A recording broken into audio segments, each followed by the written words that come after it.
Cheesy Mamon cupcake ang ating ihahain ngayon, o 'di ba? Overload sa cheese 'yon at napakalambot ng ating mamon. O 'di ba?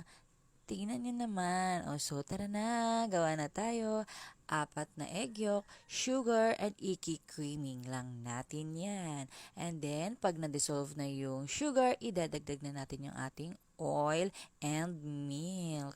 So, ayan, halu-haluin lang ng may pagmamahal at isisif na rin natin yung ating cake flour at baking powder at lagay na lang natin yung ating salt. So, haluin lang. Pag ganyan na, set aside na natin at gawin na natin yung ating mirang. So, ayan, dagdag lang natin ng paunti-unti yung ating sugar at pag ganyan na ang kanyang consistency, carry boom boom na yun at ifo-fold natin siya ng paunti-unti lang.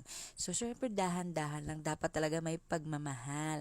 Ganyan, o, diba? So, lagay na natin yan sa pan at dapat naka-preheated na yung ating mga oven bago natin yan ilagay. So, ayan, antayin lang natin ng 30 minutes and then, ayan na, cool down lang natin and then lagyan na natin ng butter. So, ayan. Lagyan ng butter and then top natin ng cheese. So, tara na. Labas na yung ating kape. Bye. Thank you for watching.